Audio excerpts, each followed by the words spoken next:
أعوذ بالله من الشيطان الرجيم. Bismillahirrahmanirrahim. Assalamualaikum warahmatullahi wabarakatuh. Alhamdulillah alladzi arsala rasulahu bil huda wa dinil haqq liyudhhirahu 'ala ad-dini kullih wa kafa billahi shahida. Allahumma salli wa sallim ala sayyidina Muhammadin wa ala alihi wa ashabihi ajma'in. Amma ba'd. Bersyukur kepada Allah dengan mengucap alhamdulillahi rabbil alamin. Bersalawat kepada baginda Nabi dengan mengucap Allahumma salli ala sayyidina Muhammad. Saudaraku yang saya cintai karena Allah Subhanahu wa taala, insyaallah pada kesempatan ini kita akan membahas tentang salat kasar dan salat jamaah, di mana keduanya adalah merupakan rukhsah dari Allah Subhanahu wa taala yang diberikan kepada kita umat Islam dalam mengerjakan salat 5 waktu. Salat kasar adalah memendekkan salat yang 4 rakaat menjadi 2 rakaat. Sedangkan salat jamak adalah menggabung 2 salat, yakni salat fardu dalam 1 waktu. Tentang salat kasar, Allah Subhanahu wa taala berfirman di dalam Al-Qur'an pada surah An-Nisa ayat 101, "Wa idza darabtum fil ardi falaisa 'alaikum junahun an taksuru minas shalah." Dan apabila kalian bepergian di muka bumi, maka tidak mengapa bagimu untuk mengkasar salat. Tentu saja seseorang bisa mengkasar salat manakala ia memenuhi persyaratan yang telah ditetapkan di dalam agama kita, di mana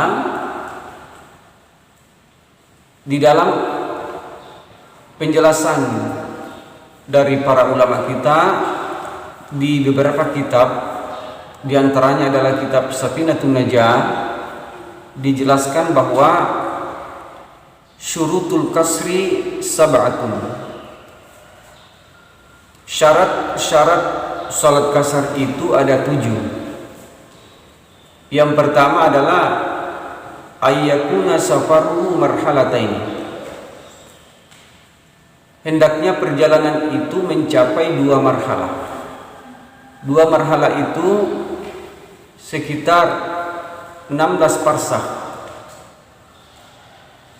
16 parsah kalau diukur lagi kilometer, ya, diukur lagi dalam kilometer itu sekitar 80,640 kilometer.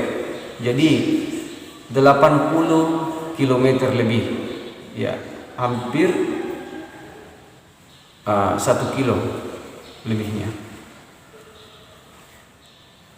Yang kedua adalah wa ayyakuna mubahan.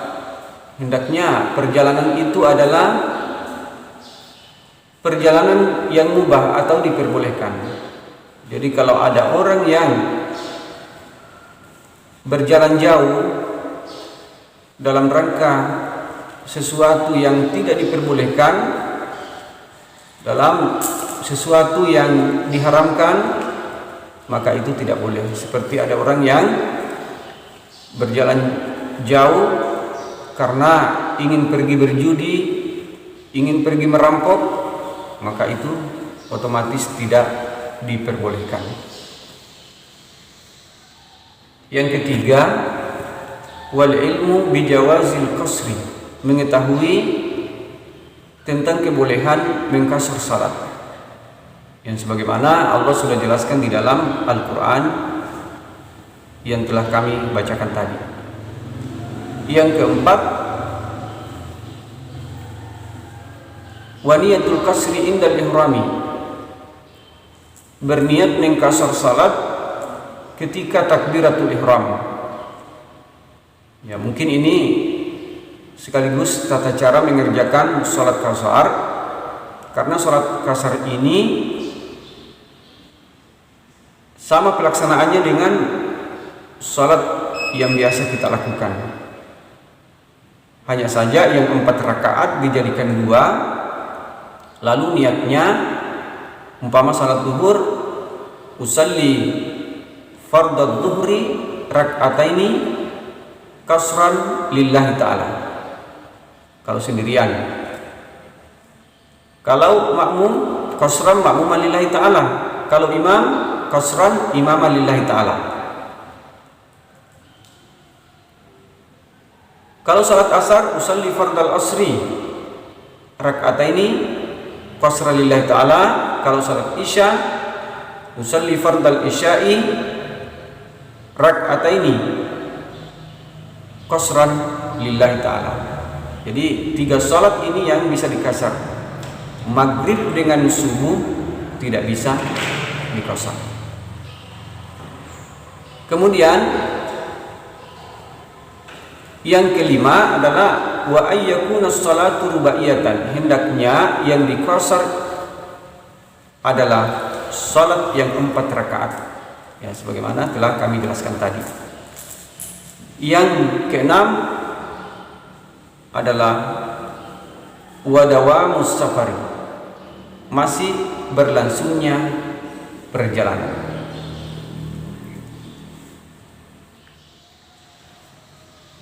Kita perlu sedikit mengkaji tentang berlangsungnya perjalanan, karena ada penjelasan dari ulama kita tentang mengenai terputusnya perjalanan, di mana apabila ada seseorang yang hendak mengkasar salat, dan tentu juga adalah salat jamak, maka hendaknya perjalanannya itu tidak terputus kalau udurnya adalah udur dalam hal perjalanan bagi salat jamak. Kalau kasar otomatis harus ada perjalanan di sini. Jadi kapan perjalanan itu dianggap terputus? Yaitu manakala seseorang sudah sampai kembali ke tempat asalnya. Misalnya saya sekarang berdomisili di Parepare. Saya keluar daerah, saya ke Makassar umpama, lalu saya kembali dari Makassar, saya tiba kembali di Parepare, saya ingin mengkasar salat, maka sudah dianggap terputus. Tidak bisa lagi mengerjakan salat kasar. Apalagi kalau ada orang yang keluar dari tempat tinggalnya, ya misalnya saya keluar dari Parepare menuju Makassar, tiba di Makassar, saya berniat tinggal sementara waktu sekitar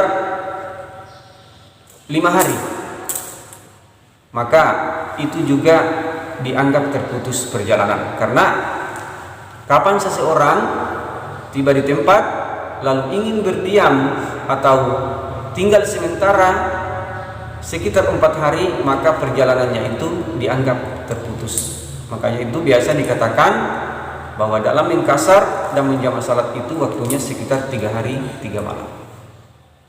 Yang ketujuh adalah wa alla yaqtadiya bimutimmin, hendaknya dia tidak mengikut kepada yang menyempurnakan salat. Jadi orang yang akan mengkasar salatnya manakala dia mendapati jamaah yang sementara salat, lalu dia ingin mengikut sementara jamaah tadi menyempurnakan salatnya, misalnya salat zuhur, jamaah ini menyempurnakan berarti mengambil 4 rakaat. Ada yang ingin mengkasar salatnya, tidak boleh mengikut kepada yang menyempurnakan salatnya ini, karena tidak sah ikut mengikut antara salat yang disempurnakan dengan salat yang dikasar. Selanjutnya penjelasan tentang salat jama', di mana Rasulullah SAW juga pernah melakukan hal ini sewaktu beliau melakukan perjalanan dari kota Madinah menuju Tabuk dalam rangka memerangi kaum kafir pada waktu itu. Salat jamaah ini ada 2. Ada yang dikatakan salat jamaah takdim, ada juga salat jamaah takhir. Jamaah takdim itu adalah menggabung 2 salat dalam satu waktu dan dikerjakan pada waktu salat yang pertama. Mana yang bisa dijamak? Misalnya zuhur dengan asar, dan salat yang pertama di sini adalah salat zuhur. Kemudian maghrib dengan isya, dan salat yang pertama juga di sini adalah salat maghrib. Tentu saja dalam mengerjakan salat jamaah takdim ini, maka kita harus memenuhi juga persyaratan yang telah ditetapkan di dalam agama kita ini, sebagaimana juga dijelaskan di dalam kitab Safinatun Najah. Dikatakan bahwa syurutu jam'i takdimi arba'atun, syarat-syarat jamaah takdim itu ada 4. Yang pertama adalah al-bida'atu bil ula, dimulai dengan yang pertama, artinya salat dimulai dengan salat yang pertama. Jadi misalnya zuhur dengan asar ingin dijamak takdim, maka salat zuhur dulu baru salat asar. Maghrib dengan isya, salat maghrib dulu baru salat isya. Yang kedua adalah waniyatul jam'i, harus berniat menjamak. Ya, jadi kalau jamaah takdim, niat menjamaknya, niat menggabungnya itu saat takbiratul ihram. Dan ini mungkin juga sekaligus tata caranya di dalam melaksanakan salat jamaah takdim, karena pelaksanaannya juga sama dengan pelaksanaan salat biasa. Ya, hanya saja setelah melaksanakan salat yang pertama bergegas disambung salat yang kedua. Niat salat luhur di jamaah takdim dengan salat asar. Usalli fardhu dhuhri arba'a raka'atin majmu'an bil asri jam'a takdimin ada'an lillahi ta'ala. Kalau sendirian, kalau makmum lillahi ta'ala, kalau imam lillahi ta'ala. Untuk salat asar jamaah takdim dengan zuhur, usalli fardal asri arba'a raka'atin majmu'an bil zuhri jam'a takdimin ada'an lillahi ta'ala. Untuk salat maghribnya yang dijamak dengan salat isya jamaah takdim, salat maghrib usalli fardal maghribi 3 raka'atin majmu'an bil isya'i jam'a takdimin ada alillahi ta'ala. Untuk isyanya, usalli fardal isya'i arba'a raka'atin majmu'an bil maghribi jam'a takdimin ada alillahi ta'ala. Itulah niat untuk salat jama' takdim, baik zuhur dengan asar ataupun maghrib dengan isya. Selanjutnya penjelasan persyaratan yang ketiga, yaitu wal mualatu bainahuma, harus berturut-turut di antara keduanya. Jadi setelah melakukan salat yang pertama, bergegas melakukan salat yang kedua. Misalnya sesudah sembahyang zuhur, bergegas melakukan salat asar. Tidak boleh ada perantaraan yang lama menurut kebiasaan. Misalnya setelah salat zuhur mau ngopi atau minum teh dulu sekitar 5 menit sampai 7 menit, tidak boleh. Yang bisa mengantarai cuma sekedar iqamah.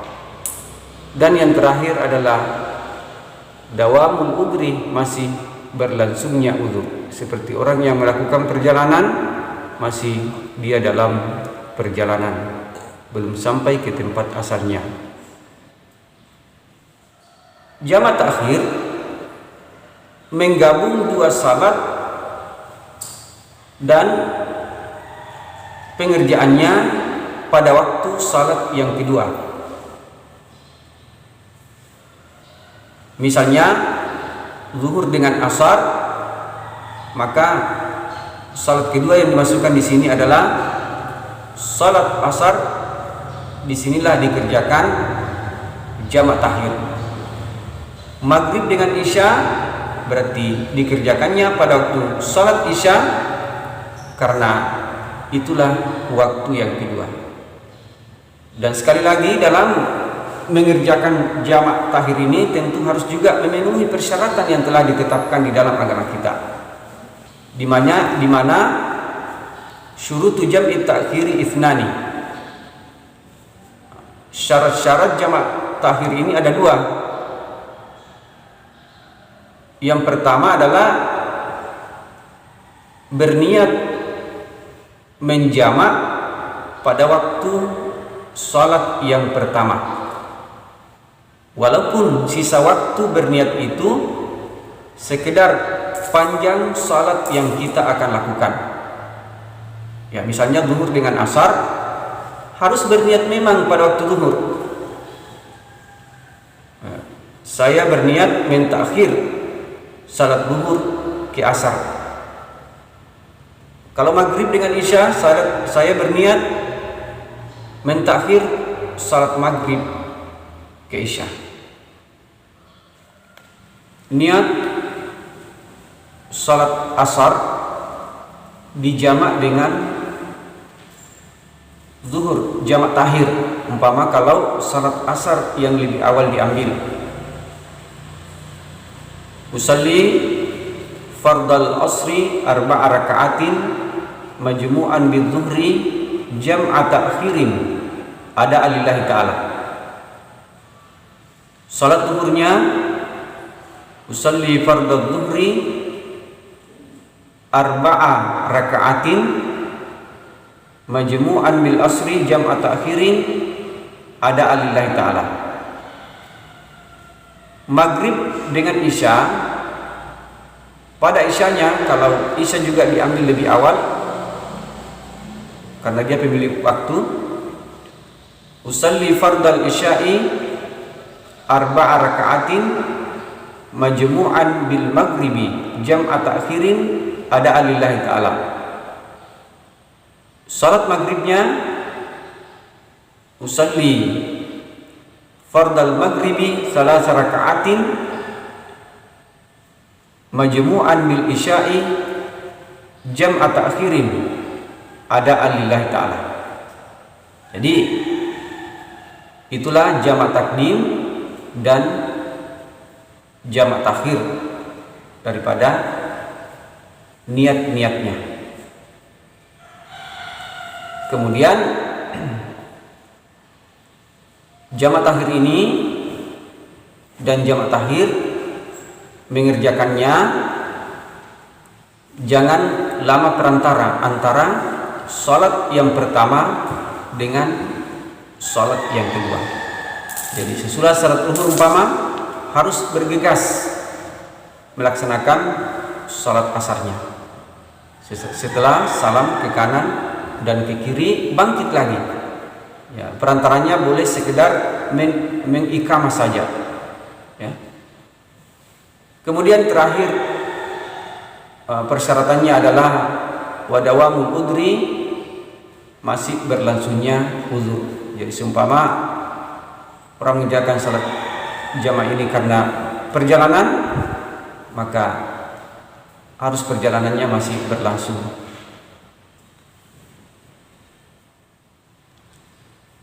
Salat qasar dan salat jamaah boleh dipisah pengerjaannya. Maksudnya salat qasar saja atau salat jamaah saja, atau kedua-duanya digabung. Misalnya ada orang yang menjamak salatnya sekaligus dia mengqasar. Bagaimana cara niatnya? Ya hampir sama tadi, hanya ada penambahan sedikit. Misalnya zuhur dengan asar dijamak sekaligus dikasar. Usalli fardhu dhuhri rak'ataini majmu'an bil asri jam'a takdimin kasran lillahi ta'ala. Ini kalau jam'a takdim yang sekaligus dikasar. Jadi ini tadi adalah salat zuhur. Kemudian salat asarnya sholli fardal asri rak'ataini majmu'an bil zuhri jam'a takdimin qasran lillahi ta'ala. Maghrib dengan isya, maghribnya cuma boleh dijamak, tidak bisa dikasar. Usalli fardal maghribi salat raka'atin majmu'an bil isya'i jam'a takdimin ada lillahi ta'ala. Untuk salat isyanya boleh dijamak, boleh juga dikasar. Jadi karena dia jamak takdim, usalli fardal isya'i rak'ataini majmu'an bil maghribi jam'a takdimin kasran lillahi ta'ala. Jadi kalau makmum tambah saja sesudah kasran makmum lillahi ta'ala, kalau imam kasran imam lillahi ta'ala. Untuk niat salat jamak sekaligus dikasar untuk jamak akhir, zuhur dengan asar. Umpama kita lebih awal mengerjakan salat asar, usalli fardal asri rak'ataini majmu'an bil zuhri jam'a ta'khirin kasra lillahi ta'ala. Luhurnya usalli fardal zuhri rak'ataini majmu'an bil asri jam'a ta'khirin kasran lillahi ta'ala. Maghrib dengan isya, sekali lagi maghrib tidak bisa dikasar, maka dia hanya dijamak. Usalli fardal maghribi, atau kita lebih awal mengambil salat isya, usalli fardal isya'i rak'ataini majmu'an bil maghribi jam'a ta'khirin kasran lillahi ta'ala. Dan maghribnya cuma dijamak, usalli fardal maghribi salasa raka'atin majmu'an bil isya'i jam'a ta'khirin lillahi ta'ala. Itulah penjelasan tentang salat qasar jamak, baik jamak takdim maupun jamak takhir. Semoga ada manfaatnya buat kita semua. Hadanallahu wa iyyakum ajma'in. Wassalamualaikum warahmatullahi wabarakatuh.